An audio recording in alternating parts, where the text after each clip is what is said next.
Love the face.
Christine Mendoza!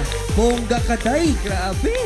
Ang galing-galing mo. Pero ang tanong, naging bongga ka ba sa paningin ng ating mga dance masters? Unahin muna natin, Sir Andy. Teka lang, sa isa din lang, Sir Andy, ha? Kaya mo na. Sir Andy?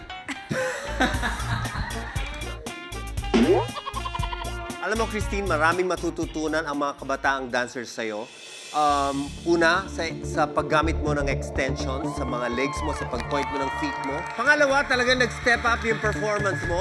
At may mga portions lang na parang nagwo-worry ka o parang iniisip mo yung susunod na step.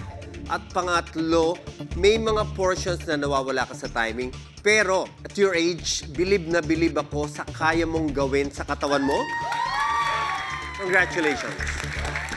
Christine! Yung kanina, yung mga habod mo na gano'n, para kang spaghetti na iniikot sa tinidor. Talaga namang ibang klase. Yung projection mo ngayon, sabi ko kay Teacher Giselle, ang ganda.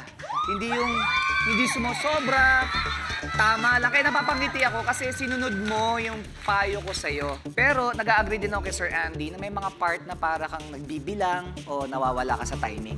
Yun lang ang kailangan mong ayusin pa. May I borrow, Sir Andy? Okay. Kasi alam mo, Christine, step up to. Ito yung level na naghahanap na kami ng level of difficulties. Humawak ka nito. Hindi ko lang nakita na nagamit to ng gusto sa pagsasayaw mo. Walang question kung dancer ka talaga kasi tayo pa lang kitang-kita ko na ang command mo sa stage. You are a very good dancer and we all know that. You are a very good dancer. Palabaan po natin, Christine Mendoza. Maraming salamat. For never before seen videos, follow our official social media accounts at DanceABS-CBN on Facebook, Instagram, Periscope, and Twitter, and subscribe to our YouTube channel or visit our official website at dance.abs-cbn.com.